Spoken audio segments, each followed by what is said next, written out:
from all over the world for this very important program, Israel and the U.S. Police Exchange. We're going to be submitting questions, and we're going to try to get to everyone's questions. I'm sure there'll be many. So if you could just submit them through the Q&A, we will definitely get to them towards the end.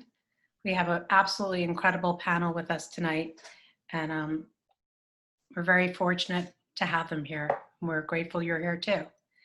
I'm Cheryl Dorchinsky. I'm the founding director of Atlanta Israel Coalition. We created the Atlanta Israel Coalition basically to unite everyone. We want to be able to put politics, put everything aside and come together to learn together and grow. So I appreciate you taking the opportunity to come and open your mind and your heart and learn with us. Tonight we're going to have Chief Hawkins with us. She is the Fayetteville, North Carolina Police Department Chief. Dr. Robert Friedman, he's Gilley's founding director, and Joshua Washington, who's the director of Institute for Black Solidarity with Israel. We so appreciate our promotional partners for being here with us and helping us spread their news to their networks. And here they are. So basically, welcome everybody. You could unmute. Hi. Hello. Hello. Where's that screen? Good evening. Good evening. Good evening. Again, thank you all for being here. Thank you for having us. Absolutely. Thank you for having us. I wanted to start off, basically asking Dr. Friedman a bit about how Gilley was formed, and I've seen and heard so many different things, and was hoping that you could clarify and share with us. I'd be glad to. Good evening, Cheryl, and thank you very much for hosting this. Glad to be with you. It's not that often that any organization, including pro-Israel organizations, are doing an event that is pro-Israel, so I commend you for doing that. A little bit about Gilley. Gilley stands for the Georgia International Law Enforcement Exchange. It actually started as the Georgia Israel Law Enforcement Exchange, and when we started to add new countries, we kept the acronym but changed it to Georgia International Law Enforcement Exchange. It all started actually in September, October of 1990, when it was announced that Atlanta will become the host of the 1996 Olympic Games. And I clearly recall I was actually driving downtown in the connector at about 8 a.m. on the radio. The announcement came in, and I literally lifted my hands off the steering wheel, which is not a smart thing to do in the downtown connector. But I was elated to be in an Olympic city. I was a bit younger, and sports interested me a little bit more than today. I'm still interested in sports, but different ones. And I very quickly put my hands back on the steering wheel. And the second thought that crossed my mind was, what if we have Munich 72? And for those who either don't know or have memory issues, that was the Olympic Games in Germany, in Munich, and it ended up with a horrible atrocity, murdering 11 Israeli athletes that participated in the Olympic Games, and a German police officer. I'll mention that because most people don't do that. The problem is that the Olympic Games were attacked in 1972 because it provided a stage for world viewers. So terrorists decided to seize that moment and sort of market the cause for the world to see. Well, once it was done, the likelihood that it would be done again was relatively high, and it is still very relatively high, simply given the risk of an attack in a public place. And I was very concerned about it. And as you well know, Atlanta actually had its bomb in '96 in the Olympic Park. So for about 3 years, when we established the program, it was in May of '92. So until '96, so 4 years, we had participants who only had Olympic venue security responsibilities. And after the '96 games were over, which is hard to believe because for 6 years you just lived Olympic security and nothing else, we opened it up statewide and very quickly nationwide. And we continued in several tracks. One track was the Olympic security family. And we participated in a number of Olympic Games from Beijing to Sydney and from Athens to, and particularly London in 2012 and Rio in 2016. We then opened it up to basically now we have relationships and training programs with or for 26 different countries and 29 different states. And the program has had more than 1,800 graduates in these years. And very proud to have one of our own, Chief Hawkins, participating with us. And we provided special briefings and seminars and conferences to more than 34,000 law enforcement and public security or private security personnel. The program itself is a leadership development program. We're not a police academy. We do not train officers how to shoot or how to use tasers or how to arrest somebody. We do not teach tactics. We teach leadership development. And it's very important to understand that, because if people have a misunderstanding about what is training, I want to set the record straight at the outset that we treat law enforcement leaders as executives of a company, a corporation. And what they do is simply provide service to a very specific sector that is called public law enforcement. But the challenges that they have are not different from a challenge that the CEO of a bank or an insurance company or a city hall or any other large or mid-range corporation is. So when you look at the Israel police, for example, you have 30,000 police officers. When you look at NYPD, in the heyday after September 11, they had about 45,000. I think now it's about 34,000 and going a little bit down with all the cuts that are being promised. So in order to deal with challenges that law enforcement agencies have, the leaders who are at the helm of the agency need to understand budget issues, they need to understand personnel issues, they need to understand training, how to evaluate, how to promote, how to reward, or how to penalize those who digress. And how to operate in a multi-structure agency, not just of police, but of social services. And this is particularly important these days more than ever. So I think I've given you a bit of a background. There's much more to it, but for starters, hopefully this will do. I appreciate it. And Chief Hawkins, how did you get involved with the program? So thank you, first of all, for having me as a panelist and for the invitation and the ability to share. Because one thing that I've learned as a chief or as a professional law enforcement, the only way we're going to improve holistically is if we share our experiences, share ups and downs, and share with as many people as possible so that we get better in whatever we do from different perspectives.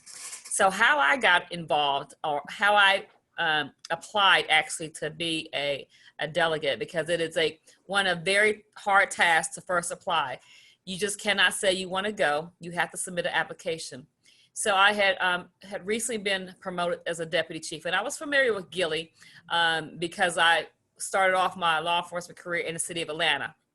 And then as I became an executive or a commander, I was working for a department called Sandy Springs. And in Sandy Springs, we had a number of commanders who got approved to attend Gilead. They were sharing with me their experiences. And for the most part, I wasn't focused on trying to go anywhere else or learn as much. And then when I became a deputy chief, I remember attending an international conference that was being hosted in Atlanta. And one of the attendees, a chief from Monroe, Georgia, he walked up to me, he says, "You really need to apply to go to Gilead." And then I started doing research on what all was involved and how the application process would take place. And it was a hard task, and to be chosen as I believe maybe 20%, is that accurate, Dr. About 30%. About 30% of applicants every year apply. And you have to submit a lot of different information of why you want to go. So it involved me first even doing research about Israel and the Israel police force, and trying to figure out why I wanted to go and what I would think I would want to learn from them. And so that's how I got involved, and that was in 2015. And so it surpassed my expectations. It was 2 weeks of long, I thought I have long days now. It was long, long days. I mean, our days were easily 13 to 14 hours of trying to get as much knowledge as possible in going there. So that was, to answer your question, that's how I got involved. I applied, and then what I learned there on an executive level, I still use today. I get experiences, and what I share, different things that I observe of how another law enforcement agency handles situations, or new technology that's available, training facilities. And as Dr. Friedman shared, the totality of this business, which is law enforcement. But you have to also know, we visited the judicial system, understanding how that operates. Not to mention, how do you communicate? That was one big topic, that the whole country has one police force. They all have to communicate with different issues throughout the nation. And but the other thing we learned is law enforcement is so similar, even if it's different from a different country. Some of our challenges are similar, so we're able to learn what we learned there was on different levels of what was important to you at the time, but it still didn't take away the experience. And then another part that we learned, which is very crucial for law enforcement right now, is there are different communities. In understanding and learning the community's history is crucial to a law enforcement organization, or crucial to a police department. Getting to know who lives in your communities, the diversity of the community, having input for it. Israel is so different depending on where people live, but it's just like where we are, our cities in the US are so different depending on where you live. But having the input from the community truly helps a police chief or chief executives understand how to facilitate the best services of keeping the community safe. So it's a lot of information that's engaged, and a lot of leadership training and exposure, being able to ask questions. And also when any delegation had come to the US, being able to share our perspectives from our agencies, because it's just not law enforcement officers from Georgia or from the US going to Israel. It was also delegations coming to the US, learning from what we do or how we do things, and understanding any different technologies that we had, any different procedures or policies, how we operate, is what the sharing is about. So. Fantastic. It sounds like a very exciting, dynamic program. It is. And to learn, and I'll share this, my faith is Christian, but to also be exposed to the history of Israel from what you read in books was, like an awe moment of being able to say, this is the location that's listed in the Bible or another book. This is, it was trying to connect all that to the community was, very exciting as well. So I have some slides Okay. that I was hoping you'd take a look at, like 2 different pictures that have been portrayed. And these are actually the tamer pictures. I've seen so much out there, so much hate, so many different things, starting in Ferguson, comparing the police, and then more recently, Wow. this. And then you hear these detractors talking about how this is what Gilly is teaching, and that Gilly is teaching security guards and individuals to harm Black and brown people. Did you see any of this in the program at all? No, I've never seen any of that in the program. Those are the first time I've seen those pictures that you're sharing. So you had a question for me. Yeah. Yeah, that was the question. Like, the question actually was, is that the actual training? Did you see any of that in the training at all? Absolutely not. Absolutely not. Dr. Friedman said there was no tactics in what we're training, and had any of us seen anything like that, we're executives. We challenge all the time. We ask questions all the time. Being a part of the Gilly organization, because I'm a delegation. I went and I have other experiences from other professionals going. The point of understanding community policing and law enforcement is pretty much my foundation. I happen to be a Georgia State University graduate. I got my bachelor's degree there. And I remember one of my final courses that I had to take was terrorism, right? And that was the first time I'm learning about it as a young officer.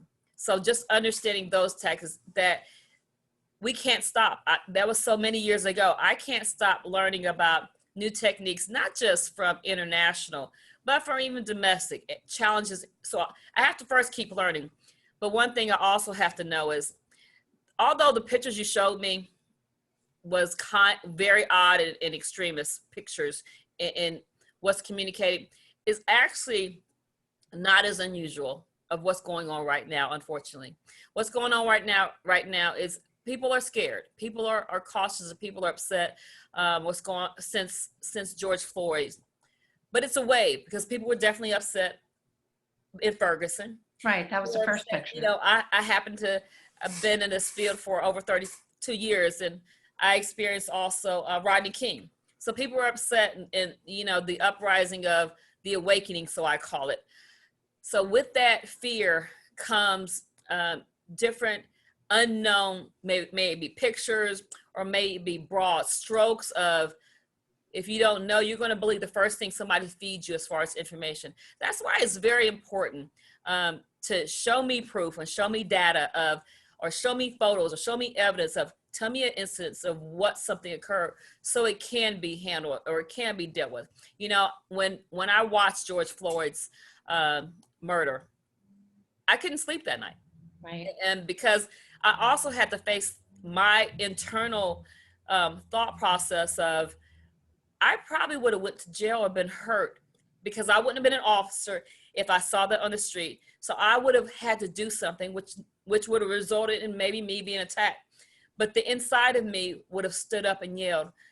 But I also know that a lot of people are afraid and don't know truly what their rights are, truly how to get results. And when they do speak up and get results, there's cases where the result didn't happen as someone trains me to do. They say, I speak up and you're going to complain, and you should get help. There are cases when it doesn't happen like that. So the importance of one, educating the community as much as possible of truly how are we operating as a law enforcement in your city, because all cities are different across the nation. What does the community expect? And so I said, I graduated from Georgia State. Foundationally, community policing is how law enforcement is expected to operate. What does that mean? It's been different from across the nation, but even Dr. Friedman and even me being a part of International Association of Chiefs of Police, knowing the importance of developing the definitions for what does community policing mean to others, to teach the community and other law enforcement entities, because not everyone went to school or got the education to know this is really where it came from, the foundation of Sir Robert Peel, right?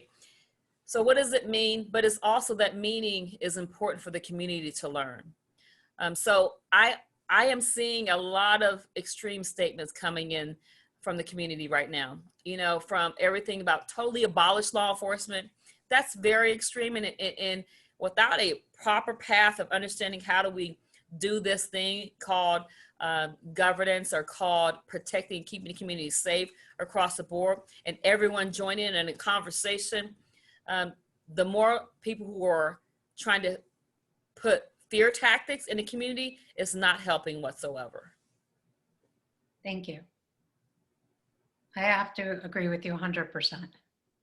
And it's ironic because I was going to talk about a personal experience where I went to Georgia State, and they had a student meeting, and my son spoke out, and just the hate that was there. And it really wasn't about Gilly at all. When you look at what happened there, it was more about just hate towards Israel. Yeah. So some of the things they were saying, again, is, you know, that Georgia State pays for Gilly. Dr. Friedman, is that true? Well, I don't want to be too cynical, but in the claims that you are citing just one of them, there are quite a number of claims and charges that are being made. Right. Other than the spaces between the letters and the words, there's nothing that is true. Okay. And I'll say it adamantly. Well, and I'll give you one illustration and one example.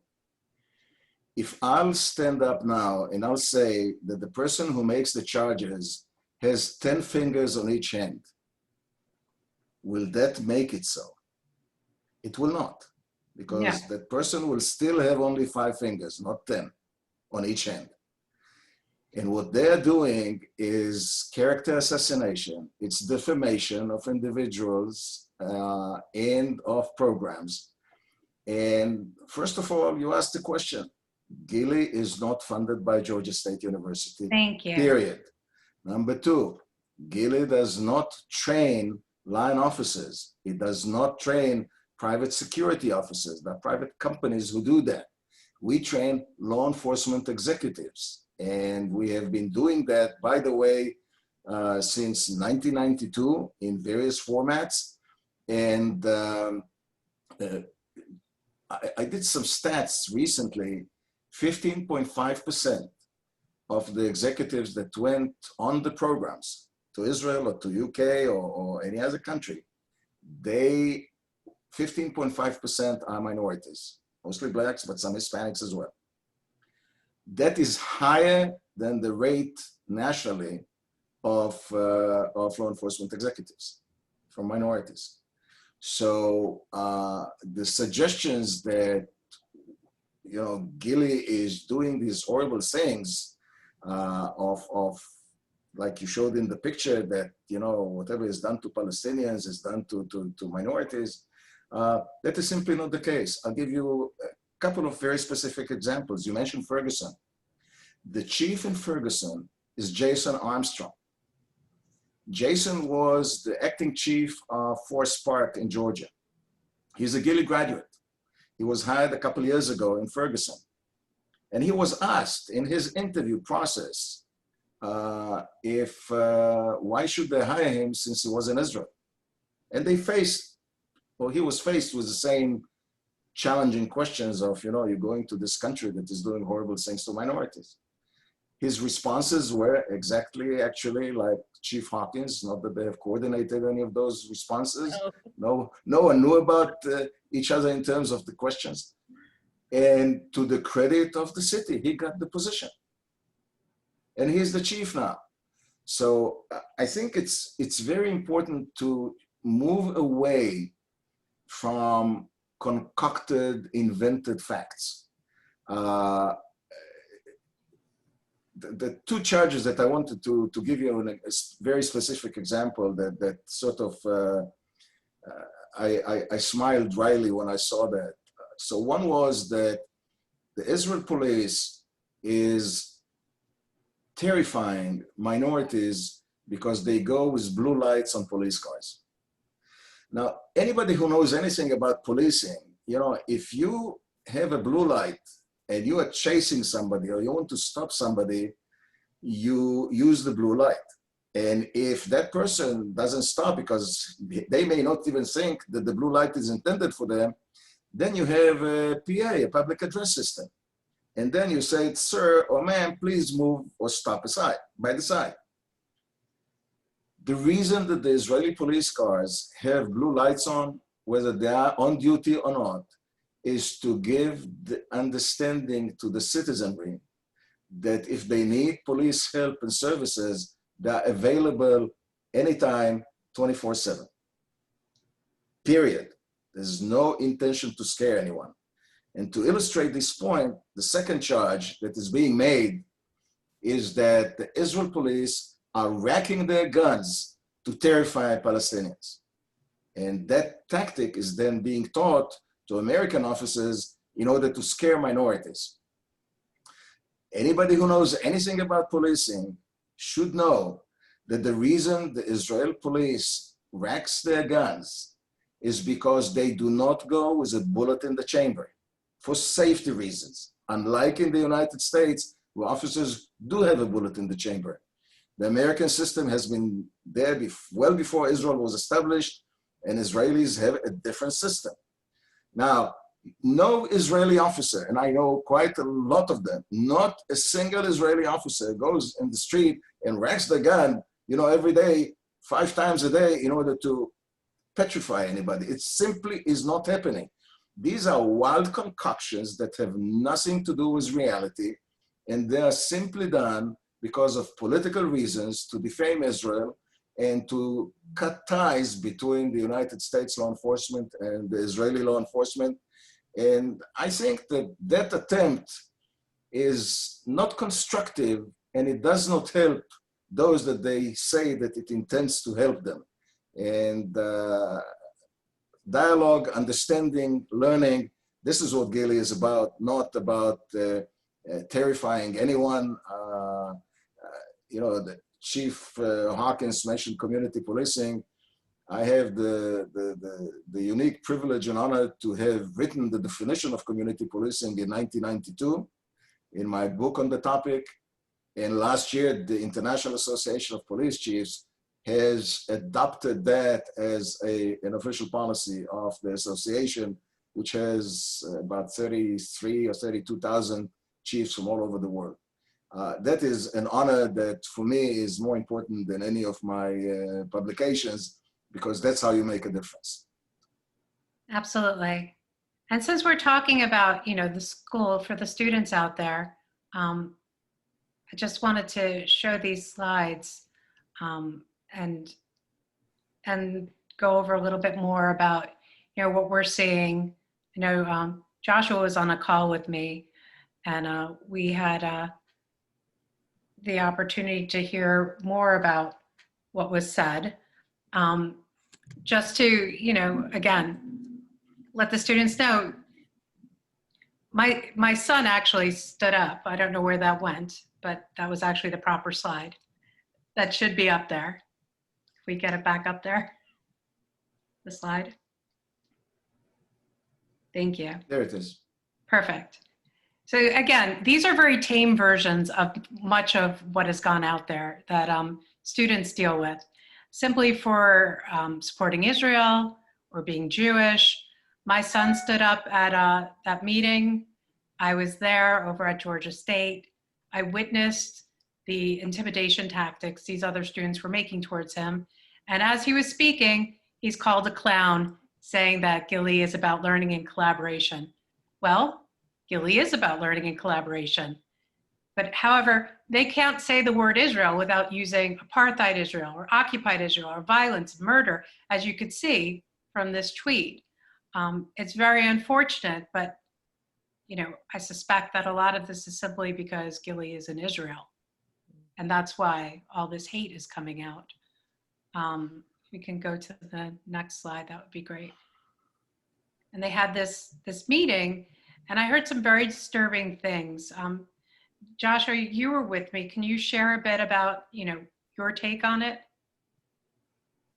Of course, yeah. And I appreciate you for reaching out to me about that event. It was disturbing. But it was a little bit.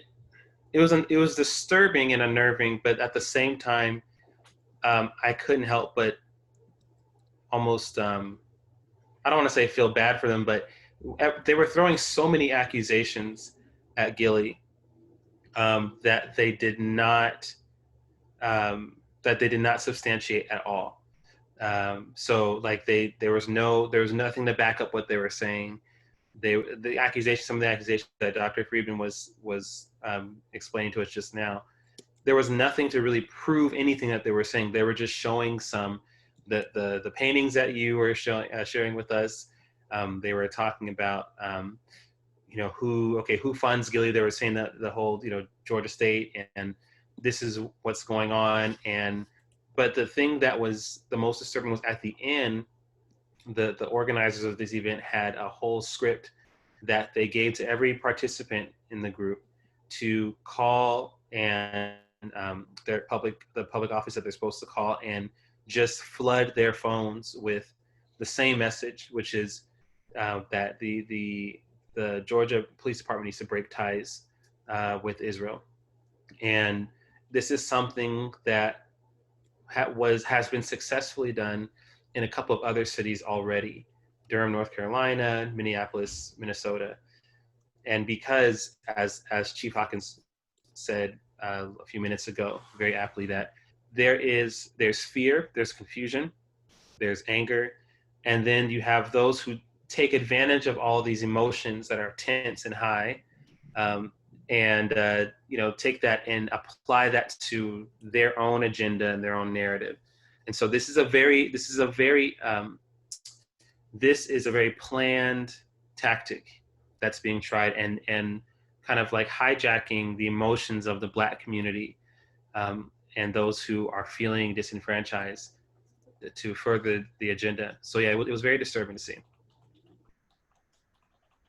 And I can add a little bit to that also. Oh. As I've seen that, and even in the atmosphere now, the importance of individuals to look up information for themselves, research right. Information for themselves, even if, you don't ever want to censor anyone, of course. But if someone tells me Dr.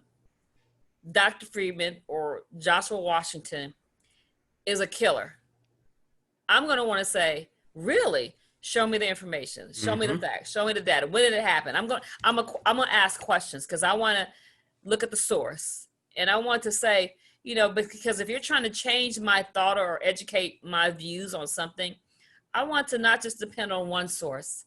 I want to depend on a lot of sources to be able to gather my opinions or get understanding and try to figure out different things. So the importance of the community really going for themselves, looking up information for themselves, researching themselves, true factual, check the source, even not just for Gilly or Israel, for their own community, how important that is to find policies that are out there that exist for the organization. Examples, transparency, it should be available, period. And do your own research and then ask good questions. That's very crucial. I can't agree more. And checking the source is so important. I can't tell you how many times when I'm doing, searches or just happen to be having conversations, they show pictures of horrific scenes in Syria and they blame it on, Israel, or, like you saw in those pictures. I mean, Israel has nothing to do with that. Gilly has nothing to do with that. And it's always amazing to me because most of these people, when you ask them, will tell you they've never been there. So it's like, well, where'd you hear this from? Well, look, it's stormy outside. Look, I'm an educator. I'm in a university. I'm about teaching. I'm about building. I'm about educating. I'm data-driven. I'm a hardcore scientist. I'm not prone to concoctions, inventions, and fake stuff. And what you see are claims that at best come out of perhaps justified anger, but at worst come from a very clearly designated and designed ideology and politics that are trying to destroy and not trying to build or understand or be inclusive. And in a sense, practice exactly the opposite of what they preach. So I think it's very important to show what a university can do, and Gili does that. And I've looked at some of the questions, and sorry for the noise. It's right above my house. It's right above my house. There's several questions that would help if we'll approach them, and I can run those very quickly, particularly those that pertain to Gili. So first of all, the ADL has its own programs, and it doesn't use Gili to do those programs. Gili started in '92, the ADL started in the early 2000s, and so did JINSA. These are the three main programs that have exchanges, but JINSA and the ADL are unidirectional. They bring law enforcement officers from the United States to Israel, and period. We have relationships with 26 different countries, and it's a mutual relationship where we take delegations overseas and we bring delegations over here. And just last year, we graduated a large cohort from the Royal Bahamas Police Force. Nothing to do with Israel, just has to do with professional police training, which is what we are there for. Anything that can improve police performance and the services that police provide to the community, we are there to help and do what we can. So I think it's very important to understand it. And then somebody asked, what can they do in order to spread the word? So, and do we have any statements or testimonials that debunk these claims? So I would advise all of our viewers and listeners, go to Gilee.org, GILEE.org, click the About button, and then click Partnerships. You will see hundreds of testimonials from law enforcement professional associations, from law enforcement leaders from all over the world, from the business community, from the academic community, from government. You'll see resolutions, and you'll see civic leaders like Andrew Young, who's a 6-minute video. There are tons of those. And I would urge everyone to go to the site, take a look, read, view the videos, view the statements. It's very educational. Thank you. I know we have a question for Chief Hawkins. Somebody was wondering if you encourage your subordinates to join the program, Gili, or in Israel, or training programs elsewhere. So I tried to multitask and answer that question in the Q&A while, but of course I'll answer that right now. I absolutely advocate for professional law enforcement executive chiefs to apply for Gili to attend. It is very, very good experience, and you can learn so much from their perspective. And the other answer is yes. One of my captains actually did attend 2 years ago, I believe. Time just flies for me. So he has attended, and he came back with the same experience, because you have to do it for yourself, of sharing how much, and he shared it within the organization, his experience as well. So yes. Perfect. Joshua, I know that there's a question for you about your organization, but if it's okay, I'd love for you to follow up with the individual off program. I'll hook you two up. Yeah. I mean, you talk a bit about it, but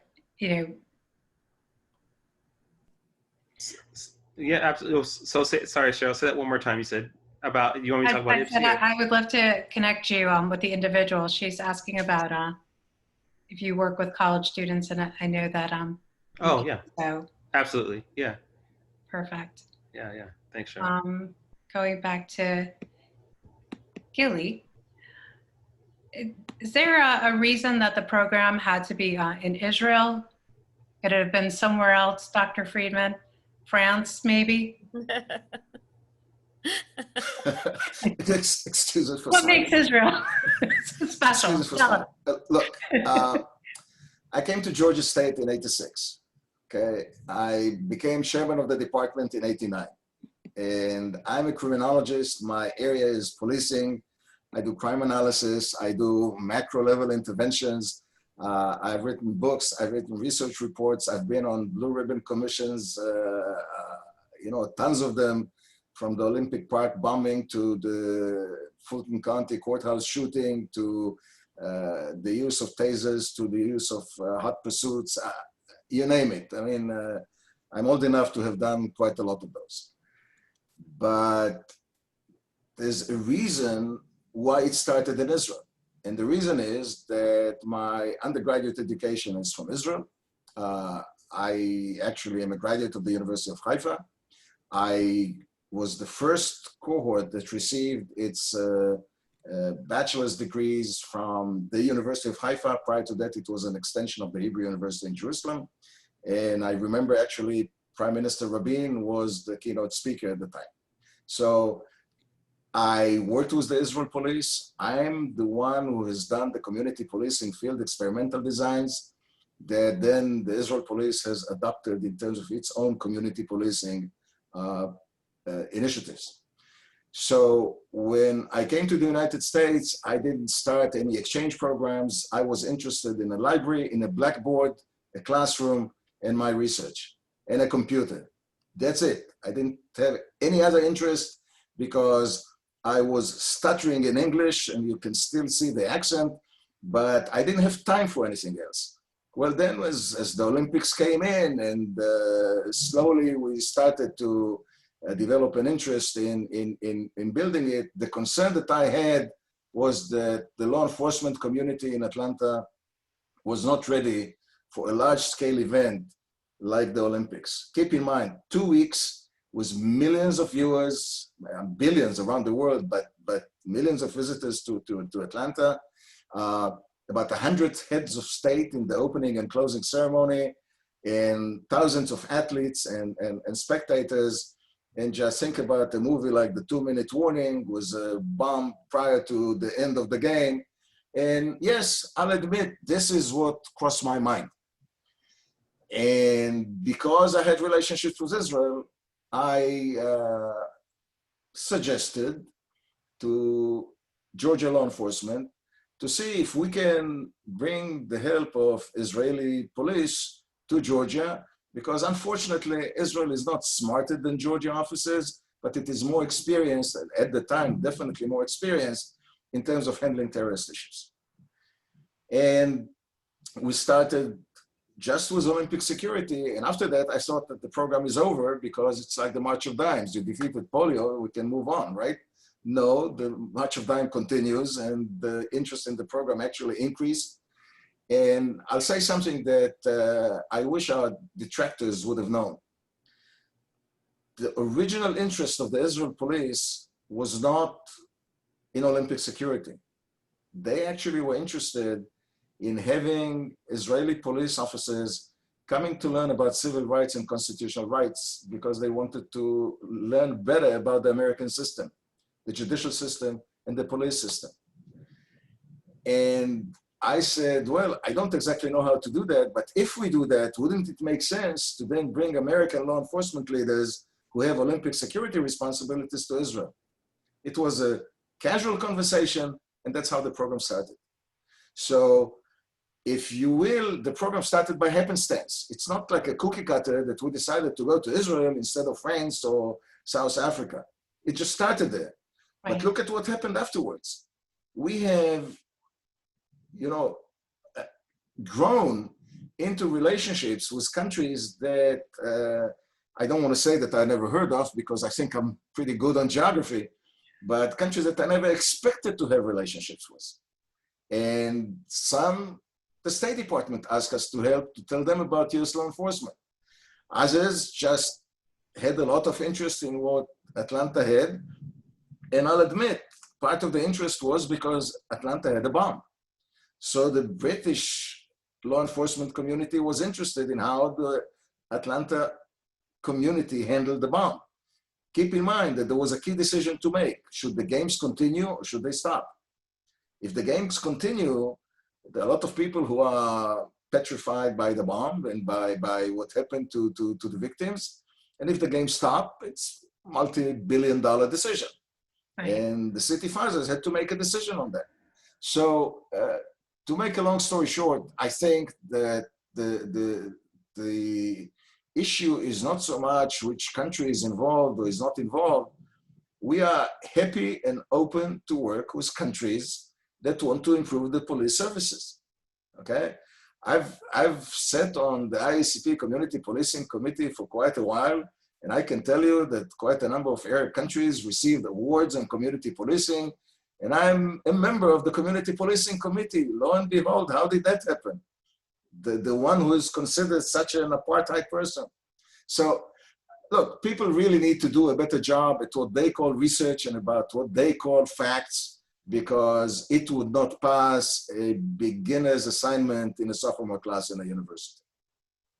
Agreed. And you know, the storm passed your house and is now over mine. So you'll have Yes, to forgive if you hear the noise. It's quiet. This It's quiet. question is for both you and Chief Hawkins. What are the biggest differences between policing in Israel and the US that you've both noticed? So I'll give Dr. Friedman a small break. So the first thing is for a country to have one police force is the biggest difference, because in the US, outside the federal entities, each community has their own governing law enforcement, whether it be a sheriff department or a police department, that for that community to have. But even though Israel has that, they still have different types of communities with different needs. That's one of the biggest things. A large nation police force versus subsections of the US having small, large, medium-sized, different police departments. The next thing I realized that was different, very different for Israel, is by their law, everyone has to serve. Everyone. So they either serve in law enforcement or they serve in the military when they're 18, and I believe it's a commitment of 4 years. So that's male and female. That's one of the major difference, that everyone in Israel is going to gain some type of experience of service to their country. Compared to the US, it's volunteer whether or not you want to apply for a position to be on this police department, this sheriff department, work for federal. So that's another perspective. The other difference, I think, is I learned while there in listening to decisions that have to be made for Israel. Israel, to me, it's a historically small country that's surrounded by many other countries that are not very friendly, if that's an appropriate term. So for that country to have to exist surrounded by a lot of countries requires a lot of thoughtful, no knee-jerk reaction, decision-making to survive. And they function, they have they have hotels, tourism, all the time. And to have that type of environment is eye-awakening, when in the US, I'm not worried about the countries around me that might attack me, or even the cities around me or the states around me that may attack me. But they operate in that function every day. So that, you know, me being almost like taking it for granted, that the decisions that have to be made by their law enforcement entities, by the thoughtfulness of the overall safety truly of the community is really huge. So those are the major things that I've seen initially from US to Israel. Thank you. So we have a question. What could be done at Georgia State University to educate GSU faculty and students about the true facts regarding Gilly? Are there any organizations on campus with the credibility to counter the condemnation of Gilly? And it was included in a letter signed by faculty and students that otherwise was confined to domestic social justice issues. I'm not sure that I understand the question. Say it again.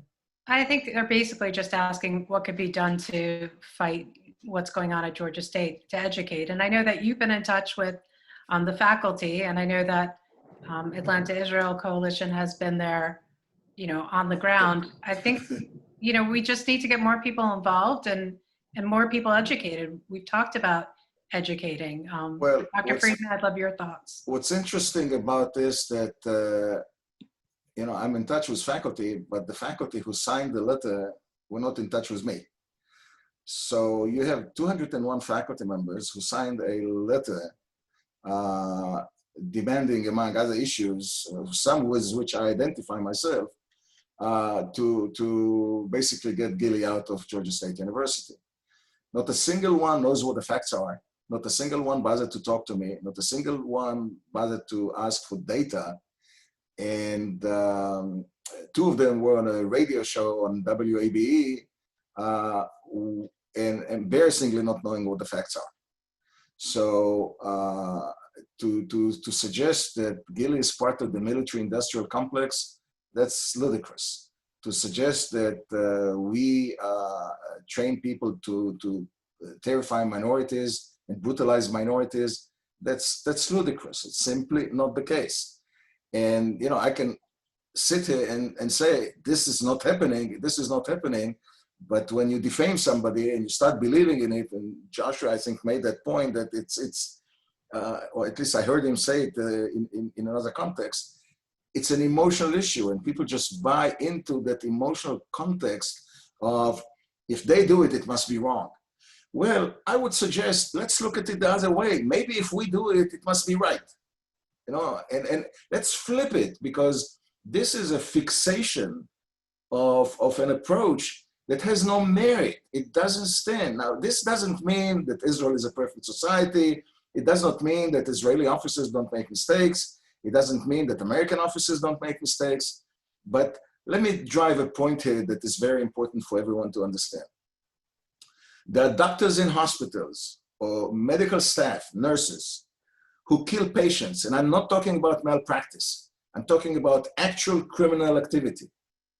I have not heard a single request to abolish hospitals. I have not heard a single request to abolish the health services, okay?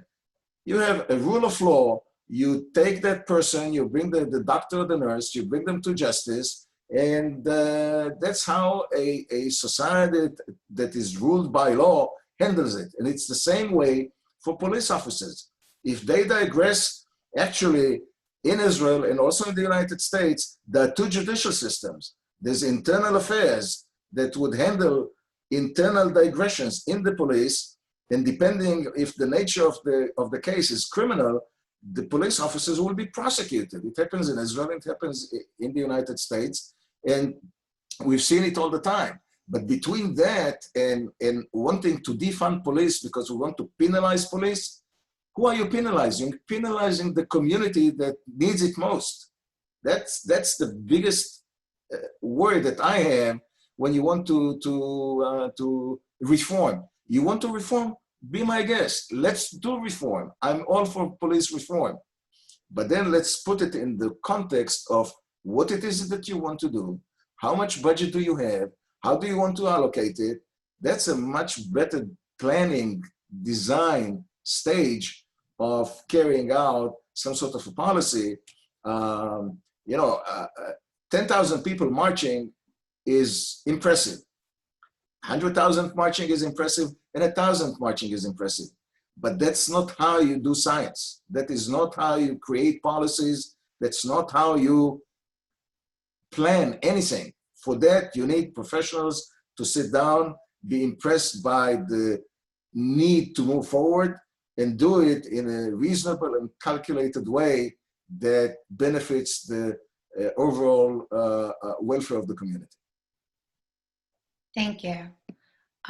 So we've had a few questions about how Zionists can stand up for Black lives and oppose, show the police brutality is wrong without endorsing anti-Zionists. and they were directed towards you, Joshua. I'd like to suggest that these individuals watch the program that we did last month. But if you want to touch upon it, that would be great. I think it would be good if Joshua can say a few words about that. I was impressed with what he said last time. Yeah. Exactly. And I would recommend that people go to YouTube and actually see the full video, because I think anyone who's interested in this topic will get a lot out of that program. You can find it on the Atlanta Israel Coalition page. You can find it on our YouTube. Yeah, absolutely. So first of all, I mean, it really is possible, and people do it all the time, to oppose police brutality without joining an organization that demonizes another ethnic group of people. Because it's not just Israel, you know, it's the Jewish people. I mean, that's there have been many examples of Black Lives Matter leaders in different parts of the country who have led these anti-police demonstrations, linking it to Israel, but then also perpetuating these, you know, anti-Jewish conspiracies about, you know, Jews controlling the world and being puppet masters for the world and all that stuff. And you know, for me as a Black man, when I see that, I tell you this never really bodes well for the Black community, for us to be kind of swept up in this hatred for a whole other group of people. And I mean, besides the fact, like Dr. Friedman said, it's a complete lie that any of this stuff is attached to Israel. There's also just that there is a disservice that it does to our community as well, because there are a lot of issues that really plague us that just, if you look at just the numbers, that are much higher than our dealings with the police. And there are a lot of organizations that combat those things through and through. And I wrote an article recently kind of laying out what the problems with Black Lives Matter is when it comes to the Jewish community, and the alternatives to that. One of them is the Woodson Center. And that's a great way to support something that actually benefits the Black community without, you know, having to not be a Zionist, or without having to, you know, get into a Middle East debate. I mean, because when we think about it, it's like, why are we even talking about Israel? I mean, that's the thing that really it comes down to, is when this stuff happens, it's like, why are we in Israel, you guys? This has nothing to do with Israel. And like I said, I've seen it happen so many times now, even since 2013, when Black Lives Matter and other organizations really came onto the scene, that it really does seem intentional. And so one of the things that we do at IBSI is really push back against that narrative, because not only is it demonizes Israel, it's just not good for us. I mean, we don't really focus on the issues that we need to be focusing on as a community. We just keep pointing the finger at someone else. Nothing gets better when we do that. Yeah, so. Absolutely. Mm-hmm. And I think, you know, basically, we're running out of time, unfortunately. If anyone has any, you know, additional questions or comments, they're welcome to email them. And, you know, I think the one thing I've taken from everybody is we need to share the facts, the actual facts, not go off emotion, not listening to, you know, people who are feeling very passionate, but they may be very misguided. And to just jump on that isn't going to help anyone. Is there any closing things that you know, you'd like to say about Gilly, Dr. Friedman? Well, first again, thank you for having this, and I really appreciate seeing Joshua again, and particularly to have Chief Hawkins, with whom I worked for many years before. She even was on a delegation, and afterwards, it's really a delight. I would say this almost as a challenge to all those who have an issue with Gilly or other kinds of programs. Give us the same credit and benefit that you want for yourself.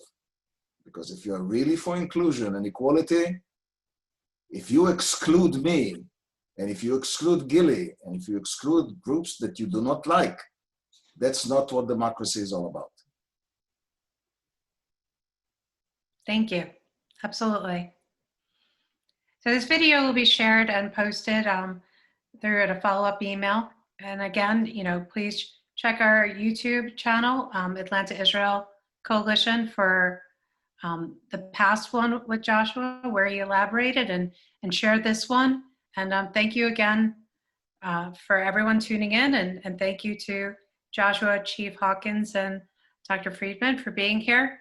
And I hope everyone has a great night. Thank you all, and thank you, Cheryl, for doing this. Thank you. Thank you so much, Bye. Cheryl. Bye-bye.